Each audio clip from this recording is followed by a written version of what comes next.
Comment ne plus jamais avoir besoin de motivation pour travailler? J'ai corrigé parce qu'elle avait écrit pour travail, mais du coup c'est pas français. Du coup c'est ça qu'on va traiter aujourd'hui.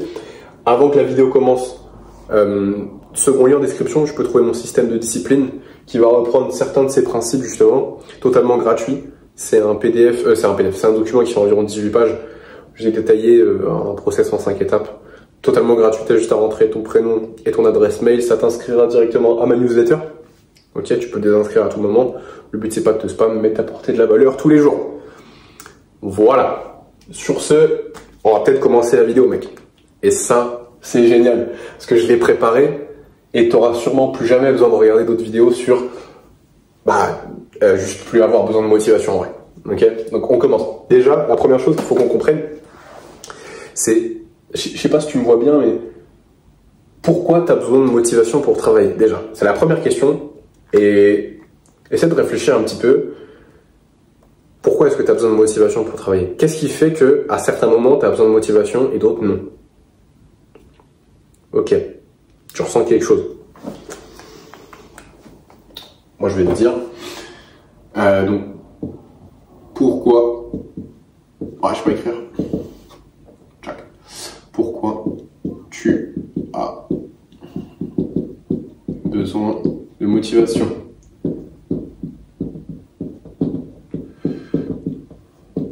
Ok, pourquoi? Parce que tu ressens de la résistance, tu éprouves de la résistance. Et justement, on va pas traiter le manque de motivation, on va traiter la résistance pour que tu n'aies pas besoin de motivation, justement. Ok? Donc, il y a un truc qui s'appelle la résistance.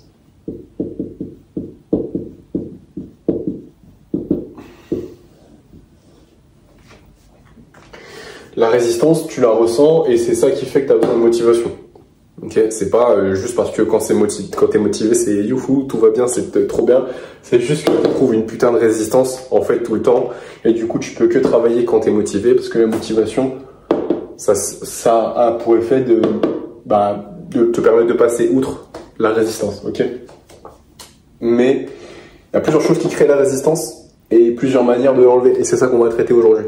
Ok, et comme ça en fait à la fin de la vidéo tu sauras comment ne plus éprouver cette résistance et du coup t'as plus besoin de motivation, du coup t'as plus jamais besoin d'avoir de motivation pour travailler. C'est ça qu'on va traiter. C'est génial, j'adore cette vidéo, tu vas te régaler mec. Et j'ai mis du temps à confectionner tout ça, ok? Donc il y a trois choses qui font qu'il y a de la résistance et après il y a un truc qui permet de passer outre que je vais te donner, mais du coup on va voir ça en 4 steps, ok? La première chose qui fait que tu ressens de la résistance, on va dire que c'est la clarté. Je sais pas si tu vois bien, c'est écrit clarté. La clarté. Je vais te faire la liste et après, je vais te dire ce que c'est. Ensuite, tu as l'environnement. Ensuite, tu as l'effet de contraste. Et ensuite, seulement ensuite, on parlera de discipline.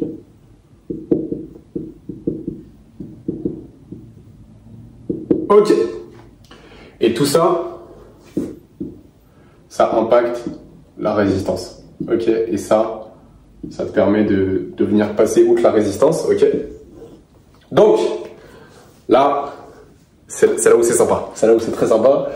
C'est que, alors, qu'est-ce que c'est la clarté? Ok, la clarté, en gros, pour t'expliquer, je sais pas, imagine que, j'avais trouvé un super exemple tout à l'heure, faut que je le retrouve. La clarté. En gros, si tu sais pas comment aller d'un point A à un point B, tu vas jamais aller au point B. Voilà. Je vais te prendre un exemple, mettons, je sais pas, tu veux monter un business. Si tu sais pas quoi faire, donc déjà, voilà, tu vois, on va faire les questions, ça sera plus facile. Si tu sais pas quoi, comment, quand, et surtout, on va y venir après, Le pourquoi. T'as aucune clarté sur ce que tu dois faire, comment tu vas le faire, quand et pourquoi tu le fais. Et en fait, le truc, c'est que si tu sais pas ça, t'avanceras jamais vers ton objectif, du coup, tu vas jamais te mettre au travail. Ok? Bon, la première chose, c'est que si t'as aucune clarté, t'éprouves de la résistance. Du coup, déjà, il faut trouver quoi faire. Comment est-ce que tu trouves quoi faire? C'est l'étape la plus simple. D'ailleurs, c'est un peu la même étape que comment, mais comment, c'est un peu plus approfondi. Okay. Quoi faire? Bon, déjà, il faut que tu trouves l'action que tu dois mettre en place. C'est pas compliqué. Tu veux monter un business, tu veux perdre 10 kilos. Ok, par quoi est-ce qu'on commence? Ok, il me faut un programme. D'accord. Il te faut une nouvelle diète. Ok. Il te faut un coach, par exemple. Ok. Donc ça, c'est le quoi. Donc en gros, ça veut dire par exemple, il faut un programme. Comment? Une fois que tu as le programme, il faut que tu suives les instructions, il faut que tu saches comment faire. Donc, plus la manière. Par exemple, on te dit dans un business, ok, tu dois apprendre à monétiser ton audience, ok, en postant des vidéos. Comment est-ce qu'on poste des vidéos? Et après, comment est-ce qu'on monétise l'audience? Ok, tu vois.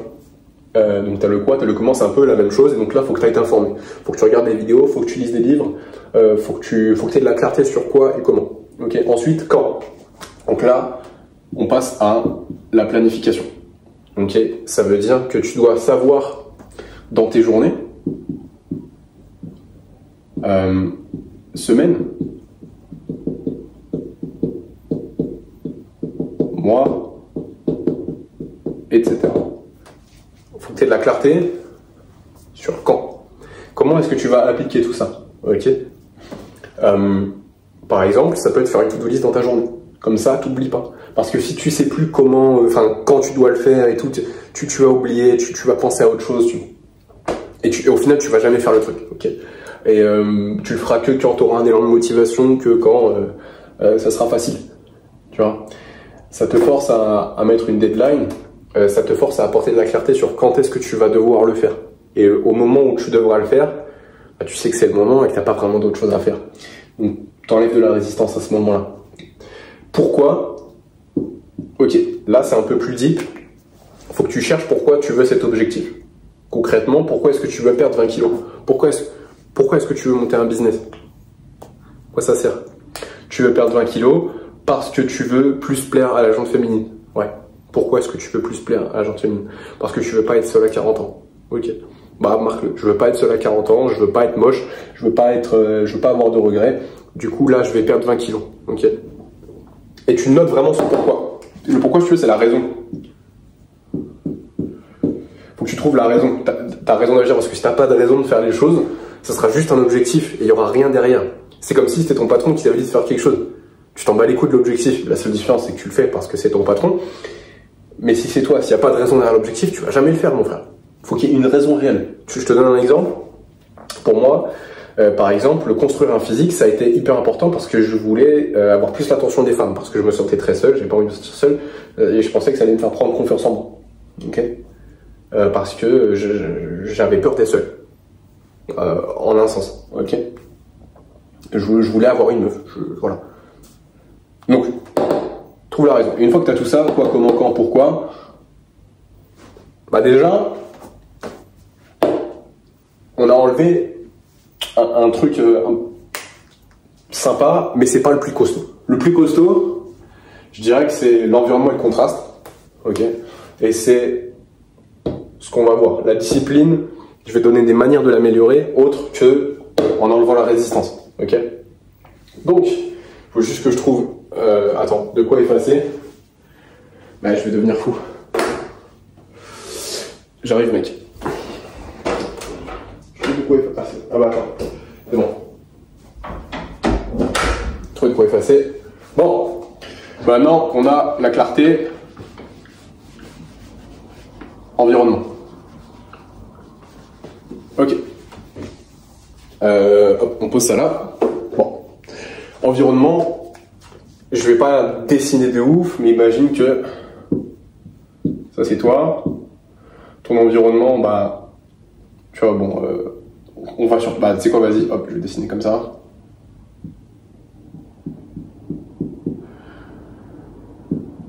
Hop. Pourquoi est-ce que je te dessine des yeux? Un œil. Avec des flèches. Tu me diras, c'est bizarre le mec. Illuminati ou quoi, ça fait un triangle. Non, environnement, pourquoi? Parce que je veux que tu retiennes vraiment une phrase qui est importante, c'est que ton cerveau, toi, il cherche à ressembler à ce qui se passe autour de lui. Si autour de lui, c'est le chaos, si autour de toi, ça reflète pas ton travail, ça reflète pas ton objectif, ton cerveau, dans tous les cas, il va chercher à y ressembler, et les pensées qu'il va générer, ça va pas être pour travailler, ça va être pour rien faire, ça va être le chaos dans ta tête, ok? Donc en fait, tu dois mettre dans ton élément, dans ton environnement, des éléments qui, juste à la vue, te suggèrent de faire ce que tu dois faire.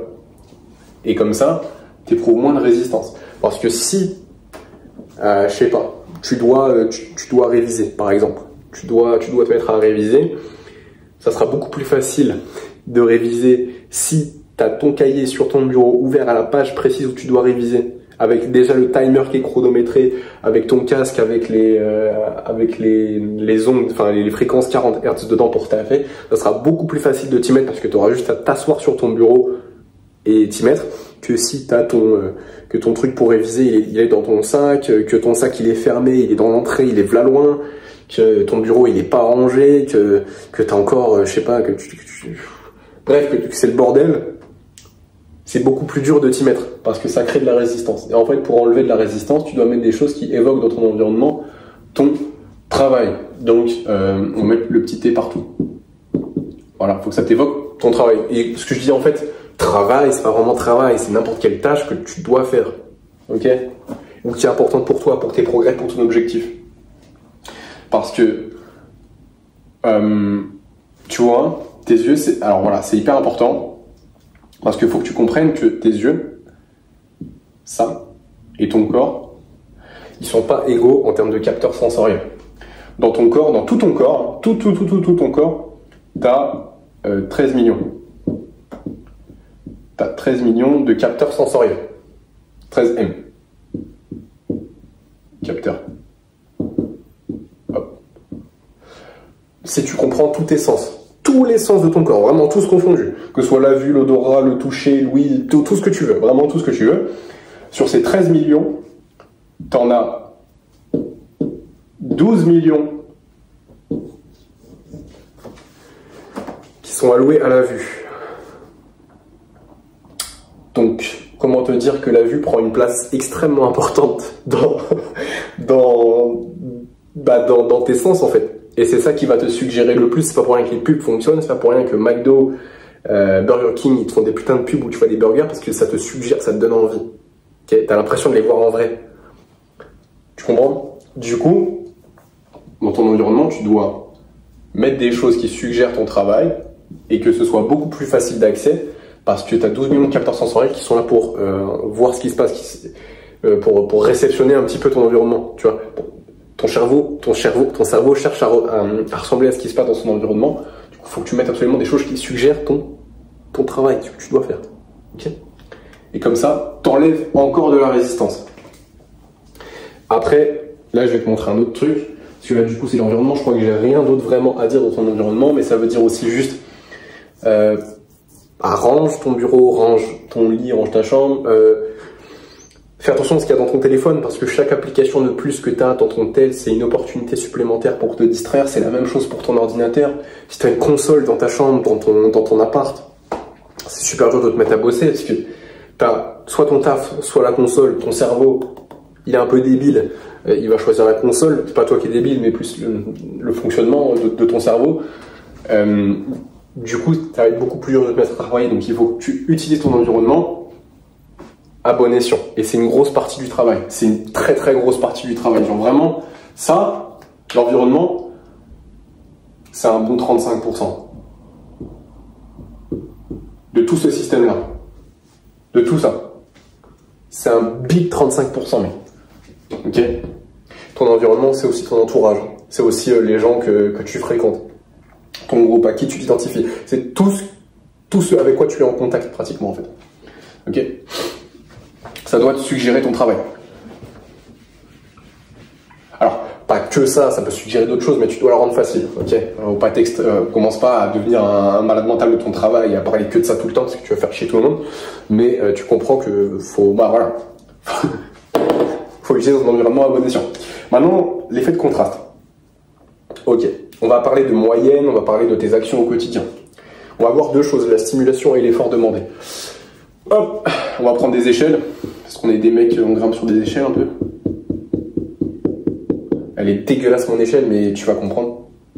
C'est vrai qu'elle est particulièrement moche. Va falloir que j'améliore mes skills en dessin, va falloir que je fasse de plus en plus de vidéos comme ça, mais je pense que tu aimes très bien cette vidéo. Parce que là, ça concrétise des concepts que je fais que de t'expliquer dans mes vidéos et que t'écoutes pas parce que tu les vois pas. Maintenant, tu vois les concepts et tu peux pas les esquiver, mec. Donc, c'est une échelle qui part de 0 à 10, hop, la même chose. Il faut que tu comprennes que dans ton quotidien, qu'on va appeler Q, parce que ça... Hop, dans ton quotidien, qu'on appelle Q, tu as une échelle de stimulation, S, et tu as une échelle d'effort, de friction, de résistance. Pour dissocier résistance et ce qu'on va dire là, je vais mettre E pour effort. Effort, stimulation. En fait, tu vas prendre la moyenne, le petit M, la moyenne de ce que tu fais dans ton quotidien, elle se situe sur une échelle de stimulation et une échelle d'effort. L'effet de contraste, c'est pour le travail que tu cherches à faire, il va se situer plus ou moins haut dans ces échelles. Plus il te demande d'effort, plus c'est difficile. Moins il y a de stimulation, plus c'est difficile de le faire. Tu vois, pour ton travail. Maintenant, l'effet de contraste, c'est par rapport à la moyenne des actions que tu fais dans ton quotidien, où se situe ton travail. Par exemple, tu cherches à lire plus. Tu cherches à lire. Donc toi, tu veux de la lecture. Niveau stimulation, la lecture, c'est oral et pâquerette. Il se passe rien. Tu lis juste des mots, c'est noir sur blanc. Okay, tu utilises ton imagination. Niveau 0, t'es un légume. Ce qui se passe, c'est que là, juste tu penses. Voilà. Niveau 0, c'est les pensées. Niveau 10, c'est le porno. Je sais pas écrire. Voilà. La lecture, elle se situe là. Si dans ton quotidien, la moyenne de tes actions, elle se situe ici en termes de stimulation, ce qui est, en vérité, c'est un 5 sur 10, c'est pas énorme. Hein. C'est pas énorme. Mais même à 5 sur 10, bah, la lecture, c'est pas stimulant de ouf, mon frère. Donc tu vas éprouver déjà de la résistance. Pareil, niveau d'effort, la lecture, bon, c'est pas hyper inconfortable, mais quand même, un peu. On va dire, vas-y, niveau, vas-y, on va dire 4, franchement. Et ça ira pas plus haut. 4 sur 10, et ça, c'est la lecture. Hop. Voilà. Sauf que si ton quotidien, bah, en général, il te demande moins d'efforts, genre là, donc ça c'est ton quotidien, et il te demande 3 sur 10 d'efforts, ça veut dire que quand tu vas essayer de te mettre à lire tous les jours, bah en fait ça va te demander plus d'efforts, et c'est moins stimulant, donc tu augmentes la résistance. Donc tu as tout intérêt à avoir de la clarté, un bon environnement et une bonne discipline. Et on va y venir juste après. Mais je veux que tu comprennes ça. C'est que, regarde dans ton quotidien ce qui se passe concrètement. Tu vois Genre par exemple, moins de jeux vidéo, moins de réseaux sociaux, moins de divertissement, moins de malbouffe, plus de porno, tu vois. Réduis ces choses-là pour que tu baisses ton niveau de stimulation. Fais des trucs difficiles, genre parcourir de temps en temps, tu vois, par exemple, quand tu es à ta pause, au lieu d'être sur ton tel, bah, va parler aux gens, tu vois, en classe ou à ton taf, parce que ça, c'est beaucoup plus confortable et ça augmente l'effort moyen dans ton quotidien. Et tu t'y habitues, ton cerveau s'habitue à tout ce que tu lui donnes, tout type de stimulation, ok? Pour faire, en fait, grimper le niveau d'effort dans ton quotidien et diminuer le niveau de stimulation pour que la lecture te paraisse plus facile, pour que tu éprouves moins de résistance. Voilà. Donc voilà pour l'effet de contraste, c'est super important, ok? Et ça, c'est un bon 20%. La clarté, je dirais que c'est genre, peut-être 15, ok? Non, plutôt 20. 20% quand même. 20, 35. Je suis pas très fort en calcul, mais à mon avis, ça c'est 25. Est-ce que je suis nul en calcul? 20 et 20, 40. Plus 35, 75, plus 25, 100. Énorme cerveau, le mec. Tcha. Voilà. Hop. Donc, maintenant, la discipline. Parce que c'est quand même important de prendre l'habitude de se discipliner. Parce que tu auras beau avoir une superbe clarté, un super environnement et un très bon effet de contraste, ben de temps en temps, tu n'auras pas envie de faire les choses. Ok? Tu auras un peu la flemme.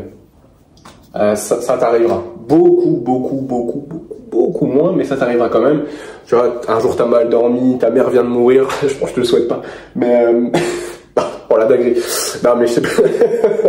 Non, je sais pas, genre tu vois par exemple t'as mal dormi, ou il t'arrive un truc à la con, ou je sais pas, il y a un imprévu, il y a quelque chose que tu contrôles pas, qui fait que tu éprouves beaucoup de résistance à faire ton taf, ok? Et c'est là où intervient la discipline, et c'est important de l'améliorer. En gros, la discipline, pour te faire un schéma, imagine que ça c'est toi, t'es sur ton point A. Ton point A, c'est là, maintenant t'es là, tu fais rien. J'espère juste que mon téléphone il va pas s'éteindre. Là, t'es là, tu fais rien. Donc ça, c'est ta situation A. Tu veux, toi, devenir le mec B qui est en train de faire le travail. On dirait un cœur, mais c'est un B, ok? Je suis pas gay. Oh, c'est encore pire.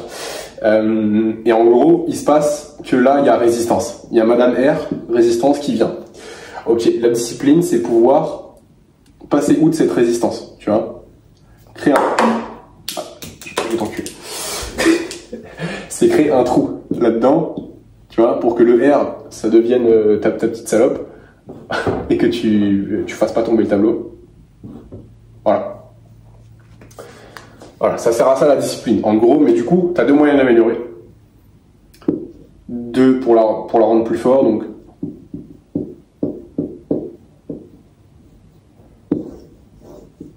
tu as l'entraînement,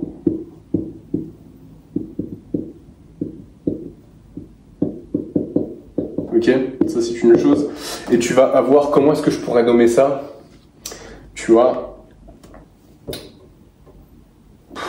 je vais t'appeler ça la connexion. T'inquiète pas, c'est intéressant. Ok. Entraînement, t'as deux manières de le faire. Vois ça comme un muscle, ok? La big discipline. Faut que tu vois ça comme un... J'ai pas envie de dessiner un biceps parce que je sais que ça va être super moche. Mais imagine que... Ok. C'est un big biceps. T'as capté? Avec la petite veine, voilà. C'est ignoble, mais t'as capté. Donc là c'est le bras, là c'est l'épaule, là c'est l'avant-bras, voilà. Bref, t'as capté. Bon, discipline. Bon, c'est un peu brouillon, mais tu comprends. Entraînement, t'as deux manières de le faire. C'est soit tu médites. Non, c'est pas soit, t'as deux manières de le faire. Si tu peux méditer, médite. Tout à l'heure, je te disais que tes actions partaient de tes pensées. Ok? La méditation, c'est tu t'entraînes à, quand tu as une pensée, revenir sur le moment présent, c'est-à-dire revenir sur ce qui compte vraiment. Tu te concentres sur ta respiration, c'est ton point de focus. Dès que tu as une pensée, tu reviens dessus. Tu t'entraînes à passer outre tes pensées. Et comme toute action provient de tes pensées, quand tu commences à avoir la flemme, je vais plutôt me divertir plutôt que faire mon travail, ou j'ai envie de me branler mais je dois résister à la tentation, grâce à la méditation, tu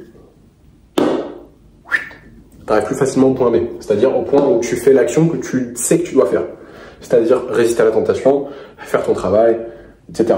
Ok, donc ça c'est la première chose. Est-ce que j'ai rien oublié? Méditation, ça permet de passer outre. L'action par des pensées, non c'est bon. Et on va dire les reps. C'est-à-dire littéralement la pratique, c'est-à-dire être discipliné en gros.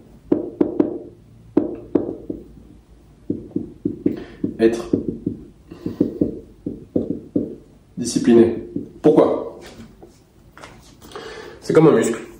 Plus tu l'utilises, plus il est capable de soulever des charges lourdes, plus longtemps, plus souvent. Voilà. Pour ça que j'ai dessiné un biceps. Parce que la discipline, c'est un biceps. C'est le biceps, imagine que c'est un peu le biceps de ton cerveau, tu vois. Plus tu le fais, plus c'est facile. Ça, c'est une manière de l'entraîner, mais en général, plus tu es discipliné, plus c'est facile parce que tu t'entraînes.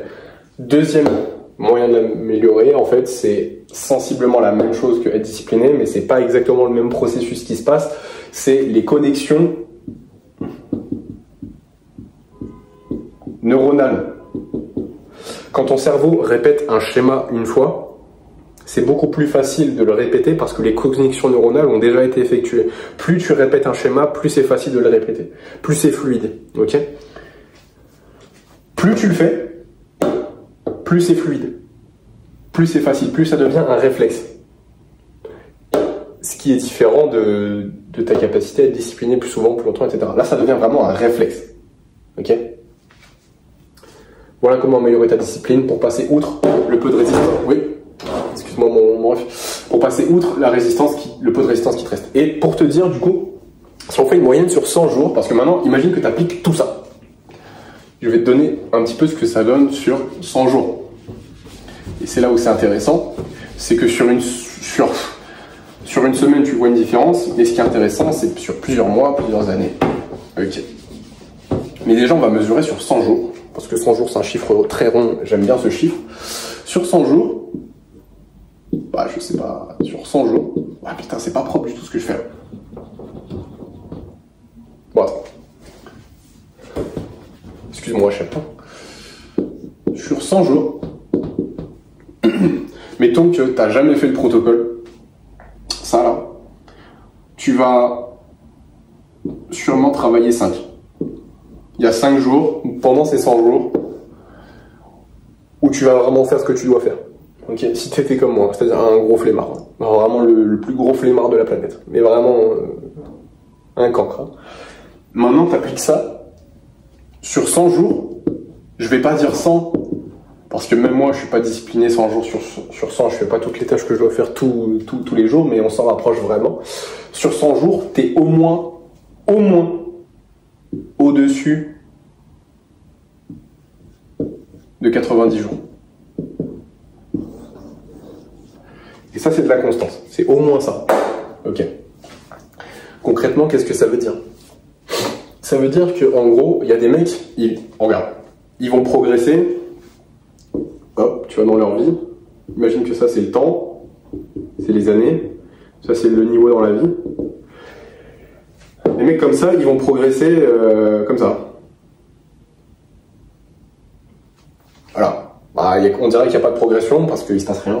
Ils travaillent que 5 jours sur 100. Donc voilà. Par contre, toi, si tu appliques ça, tu vas plus progresser comme ça. Tu vois, c'est beaucoup plus exponentiel. Juste parce que tu es plus constant. Tu es constant 90% du temps, eux 5%. Voilà la diff. Et ça, tu peux mesurer ça sur un an, déjà. Ça, tu peux représenter ça sur un an, ça c'est un an. Ok, donc tu sais ce qu'il te reste à faire. Revisionne cette vidéo si tu as besoin. Si tu as besoin vraiment de quelqu'un pour être discipliné, bah... I guess it's me, mon gars. Je sais que j'ai un très très bon programme et que si t'es un mec qui procrastine, qui a concrètement pas de structure dans sa vie et qui veut être discipliné, qui veut prendre des bonnes habitudes, qui veut exécuter tous les jours concrètement, si tu veux que je t'apprenne à le faire, tu peux prendre un appel en description, un petit call stratégique. Je vais voir si je peux t'aider, ok? Parce que je peux pas aider tout le monde non plus. D'ailleurs, je prends pas les mecs trop jeunes. Si t'as genre 18 ans, mec, c'est un peu mort pour toi parce que je vais pas dire que j'ai une mauvaise expérience avec les jeunes, mais c'est qu'il y a clairement moins de sérieux. Et c'est normal, moi aussi j'étais moins sérieux à 18 ans. Mais aujourd'hui j'ai 22 ans et bon, t'as capté, au bout d'un moment, faut mettre les gaz, mais voilà. Si tu penses que je peux t'aider, moi je sais que j'ai un excellent programme. Sur le marché, j'ai pas vu un mec dire des trucs comme ça, j'ai l'impression que les mecs du développement personnel, oh c'est des touristes, c'est là où je vois que j'ai aucune concurrence. En France, c'est de la merde, ok, il y en a très peu. Vraiment, en développement personnel, celui qui est bon, c'est Lucas Hoff, mais il va pas te parler de discipline comme je t'en parle comme ça, même s'il est très bon, c'est un super entrepreneur, j'ai déjà discuté avec lui, franchement, le mec, excellent, mais il est pas spécialisé, il a une communauté, mais bref. Mec, la concurrence, elle est gaie dans mon marché, et je vais la bouffer, et ça marque le début, ok. Ça marque que le début, bref, si t'as besoin d'aide, tu sais où me trouver, premier lien en description. Tu peux, si jamais t'as pas l'état ou t'as pas le temps, Bah non, pas forcément le temps. Tu peux trouver en seconde inscription mon système de discipline qui reprend certains concepts de ça pour l'appliquer en 5 étapes. Voilà, 5 étapes.